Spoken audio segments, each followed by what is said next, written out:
All right, we are back with another episode of the Big Miller Basketball Show. We are going to do multiple shows a week. On Monday, we're planning on doing a high school basketball show. Sunday, we're going to do a college basketball show, and we should mix in a girls' show somewhere in there as well. Today, I have UCA guard Camren Hunter. Cam, thanks for hopping on here. Thank you for having me, my guy. So, y'all are having a pretty good year so far this year. Yeah, it's been all right. Been all right. It's been solid. It's been solid. Every time I get an ESPN alert, it seems like y'all are winning another game. Taking it game by game, I think for the biggest thing, that's been our biggest goal, game by game, practice by practice, day by day. I mean, honestly, I keep kind of waiting. I get my score alerts and I'll watch a game here and there, and I keep kind of waiting for it to resort back to the old UCA way, and it does. I guess new coach is just different around there, huh? Yeah, he's a different breed for sure. For sure, a different breed. That was actually one of the things I wanted to kind of touch on a little bit. Like, I mean, don't take this the wrong way, but I mean, since you've been back with him, it feels like your game's taken another level. It's taken it to another level, really. Like I mean, just if you just box score watch it, the numbers are really, really good. Like, what is Coach doing that's not only helping y'all win from where it was the first time you were at UCA, but to help your game? I mean, it's pretty simple. He puts me in the right positions, the easiest positions. He literally spent. I had surgery in the summer on my shin. He spent the whole summer watching my clips, and literally just he and Max was just scheming on the best way to give me the ball. I mean, the biggest thing, he just believed in me from day one. It's the first time I entered the portal. He called and we talked, and he was like, "Man, I need you to be our guy to help change this program around." And it was every day. We talked every single day, and even then, like we still had conversations. When I came back every single day when I was hurt, I stayed with him for a week in his house, and man, we just talked and chatted up. He took care of me, man, and so yeah. Yeah, it's pretty neat how you look around the state of Arkansas this year, and not only, I mean, y'all are having a great year, but you got Arkansas, they're doing good. UAPB, they're on a bit of a win streak. A State's starting to turn the corner again. It just feels like different schools. I'm sure there's lower schools, the Division twos and stuff. I'm sure there's teams in there that are also doing good. I think Harding's having a pretty good year, but it's neat seeing teams, especially UCA, because y'all have so many Arkansas guys. Yeah. I mean, I think the biggest thing for us Arkansas guys is showing that like, I mean, it's not the biggest university in the state. We were all aware of that, but I mean, we all are guys that could play. Luke Moore, Ty Robinson, JGK, I, even RJ Newton, who's from Arkansas. Like, we have multiple guys that could play for us, you know. And I mean, I think the biggest thing is just taking pride in that, just for being from the state and just owning up to like this is we're gonna do things our way here, and we don't care if nobody gets on the bandwagon or not. We just gonna keep taking it, keep doing what we're doing because we know how we prepared in the off season and the preseason. So Do you think being from Arkansas and I mean growing up, I mean you've been around Luke for a long time. I'm sure you've been around JGK for a long time, even before getting to UCA. But do you think having that like past camaraderie or whatever like relationship with the guys, you think that helps? for sure, I've known like I never got to play against Luke, but obviously like I've watched him play over the years, and I've in AO flight or at Central. He's played against my younger brother, so I've been around him. But JGK and I had played multiple times in the summer, his freshman year, my junior year, and as well in some AAU tournaments. So Javion and I were just so similar with each other that it just immediately clicked when first that he got on campus. I think the biggest thing for Luke was just understanding, like, telling him that, like, man, like, regardless of your role coming in, because we had a guard in front of him that's no longer with us. We was like, man, like, we know you could easily be our starting point guard, and we just had to instill in him that confidence every day, and it's showing now. He's leading us to a two seed in A side as a freshman. Yeah. So you said your brother a little bit. Are you looking forward to that? Like the idea of like him possibly taking, your shoes or like what what role did you kind of play in getting CB there and like just the idea of him maybe following in your footsteps? I actually didn't play no role, which is the craziest part. I think the biggest thing I told him was, man, go somewhere where you could play as a freshman, whether that's 10 minutes, 5 minutes, 20 minutes. I just told him just want to get on the court, and it came down in UCA, Vermont, and I think East Carolina. I'm pretty sure. And he was like, man, I just want to just go somewhere I know that a coaching staff believes in me since the first day they start recruiting me, and they've been on me constantly. And so that was UCA. And when he told me that, I was like, you sure? I was like, I don't want it to be something you think you just gotta do because of me. And he was like, no, like this they've been the most consistent staff I've talked to. So he was like, I think it's a no brainer for me. So I mean, that's what he's doing. I mean, it's kind of cool to think of, but I don't think of it that too deep. At the same time, he still has to come here and do what he has to do in order to get on the court. So I don't want to make this too much about him, but how do you see him fitting in at UCA? very well. I mean, he's a combo guard like me. He could play the one or the two, but I'm pretty sure Luke is the one at that one spot. And so with me, graduating, I think the two spot opens up, and he just has to come in here and compete every day and prove Coach Schulman right. Coach Schulman didn't believe in him a lot already, and so he just has to come here and show that he could fill those shoes. So. I almost hate to speak this into existence for UCA, but the way the portal is this day and age, it's a two-way street. You've actually, I guess, you've seen it from both ways. I guess coming in and leaving UCA. Um, how, what kind of advice? I mean, not necessarily. I have no idea if anyone's leaving UCA or not, but what kind of advice would you give someone if they might have a role, at UCA, or whether it be in football or whatever? What kind of advice would you give someone that is considering going to the portal, but they might have it made here? Maybe they're not waiting their turn, or for whatever reason. What kind of advice would you give someone for that? I think the biggest thing, so far as like you have to have a has to be a mutual understanding just to hit the portal. The coaches have to, like, let's say, like it was staff here or football coaches or whoever it is, like that staff has also have to say, I think it's a good idea for you to hit the portal. I think that's the first step. If it's a staff that's conflicting with you, like, no, I think you should stay.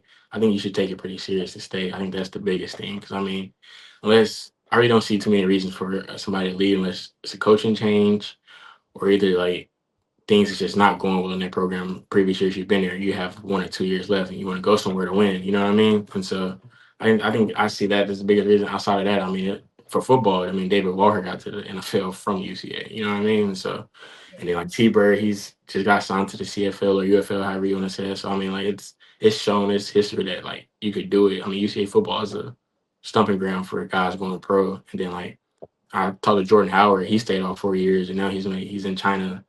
I mean, he's a high paid player in China, living like doing his thing. You know what I mean? And so, I mean, the recipe shows. I mean, you just got to be. The situation has to be right in order for you to stay. But also, like, I personally feel like there's genuinely no reason if you just feel like because you didn't play that much and you just want to leave just off impulsive thought, then that's something might want to talk to the staff very deeply about and see what the things that you've done wrong. I mean, a lot of players enter the portal off, man, I feel like I'm better than this guy and I should be playing over him, so I'm gonna leave. When in reality, like maybe the guy was older, maybe the guy does the little things right, maybe the guy's a hustle guy, maybe he's a winning guy, he made winning plays on the stretch, and maybe you're so caught on just scoring the ball or just doing other things that you should not be worried about all the time. And that's why you didn't get on the court. I think I've seen that a lot among guys, and so I mean, I think biggest thing is just to really just take your time and really deep deep think on it and process the whole situation before you just jump in and impulsively hit the portal. Yeah, I like that. I guess you've seen it. That's kind of the leaving side of the portal. But what was it like? You're at Wisconsin. Well, I guess you went from UCA to Wisconsin, and then you went from Wisconsin back to UCA. But I really want to more focus on coming back to UCA than going to Wisconsin. But you came into this program. Schulman was here last year, so he kind of had his established stuff, right? You come back, and you're stepping into an established thing now. What advice would you give to someone that's coming into a portal or coming into a program through the portal? I really guess through high school too, I guess, really. But If you're a high schooler, say you better come in with mentality to do the little things right, the little thing that will get you on the court, which is maybe guarding the ball, rebounding, things like that, doing the little things, whether it's jump to the ball, whatever the coach loves to get you on the court. I think that should be your first focus. And I think the second thing so far is like as like a college guy that's transferring in, I think the first thing for you should be like the biggest thing for you should be to come in there with the mentality I have to work as an underdog. Regardless of what the coach told you coming in, you should have the mentality to come improving and prove yourself as one of the best players or the best guy to be on the court in late game situations at all costs. You do those things, I think that'd be fine. I think that's the easiest way to get on the court. Is just come in with a mentality like I'm an underdog every day. I'm gonna outwork everybody. I'm gonna take care of my body. I'm gonna eat right. I'm gonna do all these little things right. And I've seen a lot of success. I was just around John Tanji, who had that mentality when he came into Wisconsin. So like I seen him like go from being like a 6'7" man to All American and just like that, just because he stuck with it and he had a consistent mindset of I'm gonna work to be an underdog every single day, and that's kind of how he was. So kind of sticking on the same page, I guess. Coming, you obviously, I'm a UCA guy. You're obviously now you're a UCA guy. You're not a Wisconsin guy. You're a UCA guy. What what was it about UCA that you were able to come home and like leave that legacy? You were there at first, obviously your first couple years, you did great. You left, you were able to come home, which is rare this day and age to come back. But now you're doing so well. The team's doing so well. Talk about that.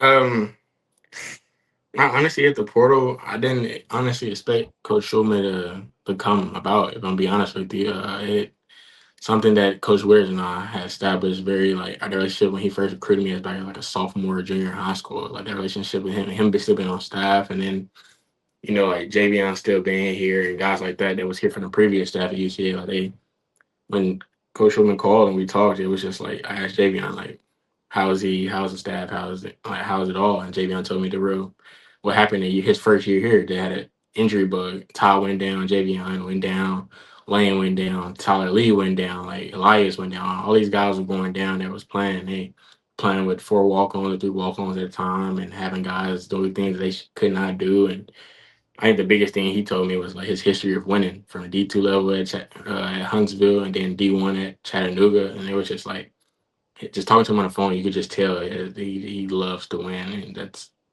the one thing that's big in his mind. He cares about his players and he wants to win, and then you just see how he talks about his former players that's played for him. Like he loves all of them. He still talks to all of them, things like that, and I think that was like something it immediately drew my attention. I don't want you to. I mean, brag on yourself here a little bit. I want you to kind of take credit for this because the work has shown. Your numbers have increased so much. You're one of the leading scorers in all of college basketball right now. Like I think you're top 40 or whatever. Brag on yourself a little bit and like what does that mean to like you know you went somewhere, right? You were doing good. You went somewhere and maybe in that coach's eyes maybe you weren't good enough or whatever and now you come back and you're doing so well. I mean, I don't have the numbers in front of me. I should have wrote them down, but I mean, there for a little bit I was counting them up. You're double digit score almost every night. Y'all are winning. Like, just brag on yourself and about the maybe the chip that maybe going to Wisconsin, coming home, what that chip meant for you on your shoulder or whatever. The chip never really left my shoulders. I think the biggest thing was coming back home was a lot of people thought like me coming back home was just something like, oh, I wasn't good enough for the Big Ten or something like that. And I think that was the main thing on my mind. And I was like, that's not the case. Like, a lot of people don't know my situation and happened up there, and I don't care for people to know. But I think the biggest thing for me was to come back here and win. That was the first thing in my mind. Like, that's what I came back here to do. I only have 1 year left, and so I was like, I'm gonna come back to UCA. I'm going to win, and I just do whatever it costs or whatever it takes. Like some nights Ty's on. Ty might like the first game against FGCU, Ty went for 27. Like, yeah, I was in double digits, but I was right there behind Ty. Like, hey, bro, we need you to take us there. I do the little things. I rebound. I'll box up. I'll guard the best player of this game. And so, like the stats do show me as the leading scorer for our team, and I might be shooting 50% from the field and all that. But I mean, it still comes down as like a team effort. Like I still have those guys that can easily go do the same thing that I'm doing any given night. So I think that's why I'm able to do that because those guys draw just as much attention as I do. So it's just like it's a contrast to it. Like you got to pick your poison. Javion can go do it. Luke can go do it. Ty can go do it. Cole McCormick can go do it. Like it does not matter. We could bring somebody in like Parker Applegate, who was very good at the D2 level, but at least give us at least 12, 15 a night. I strongly believe that like Miles Marable and Truman Burn could easily catch fire and give us 10 easily on any given night as well. It's pretty cool. All the names you said at first were all the Arkansas guys. So it's cool seeing that. I mean, we talked about it already, but it really is neat seeing UCA. They're winning with the Arkansas guys. It really goes to show this 26 class is really good in the state of Arkansas, but the 27 might not be as good. But it's showing like everyone said your high school class wasn't very good, but the cream of the crop still rose to the top, and it worked out. So. Yeah, DJ's killing it. Yeah, I mean, really, everybody. I mean, it sucks that y'all were kind of sandwiched in between two really good classes with, the Devo class, Jalen class, and then after you had Nick and them. So it just feels like the 27 class is kind of the same way, really. I mean, this class you have JJ, CB. There's guys Jacob Lanier, and then after it, there's the Sprats, Elijah's, the kid at Central, Trey Hope. I mean, they are sandwiched in there, and it is interesting to see how everyone. It's not getting the college recognition that we're accustomed to. Yeah. I appreciate you for hopping on and doing this. As always, it was good talking to you. No problem. All right, anytime.